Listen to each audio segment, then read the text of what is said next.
നല്ല soft and crispy ആയിട്ടുള്ള ഒരു ദോശേൻ്റെ റെസിപ്പിയാണ്. ഈ ഒരു മാവ് വെച്ചിട്ട് നമുക്ക് ഇഡ്ഡലിയും തയ്യാറാക്കാം. അപ്പോൾ ഇതെങ്ങനെ തയ്യാറാക്കുന്നത് നോക്കിയാലോ. അപ്പോൾ അളവുകളൊക്കെ നമ്മൾ കറക്റ്റായിട്ട് തന്നെ എടുക്കണേ. ഈ ഒരു ഗ്ലാസ്സിൽ അര ഗ്ലാസ് ഉഴുന്നുപരിപ്പ് എടുക്കുന്നുണ്ട്, മുഴുവനായിട്ടുള്ള ഉഴുന്നുപരിപ്പ് എടുക്കുന്നത്. അതുപോലെ തന്നെ ഒരു 1/4 ടീസ്പൂൺ ഉലുവ ചേർത്ത് കൊടുക്കുന്നുണ്ട്. പിന്നെ നമ്മൾ എടുക്കുന്നത് ഒരു അര കപ്പ് നമ്മുടെ മട്ട അരിയാണ്. അതുപോലെ തന്നെ അര കപ്പ് ഇഡ്ഡലി റൈസും എടുക്കുന്നുണ്ട്.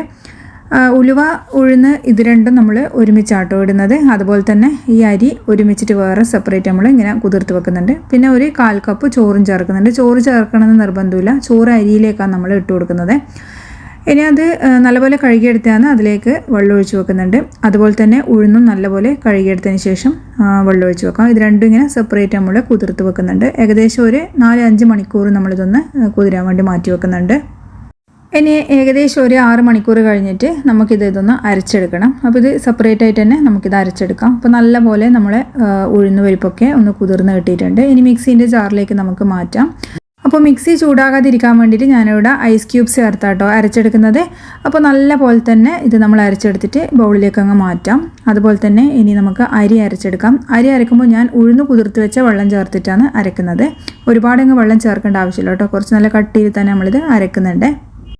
ഇനി ഇത് ഉഴുന്നരച്ചയിലേക്ക് ചേർത്ത് കൊടുത്തിട്ട് കൈ വെച്ചിട്ട് നമ്മളിങ്ങനെ നല്ല പോലെ ഒന്ന് അടിച്ച് പതപ്പിച്ചെടുക്കുന്നുണ്ട്. ഏകദേശം ഒരു 5 മിനിറ്റ് നമ്മളിത് നല്ല പോലെ ഒന്ന് മിക്സ് ചെയ്തെടുക്കുന്നുണ്ട്.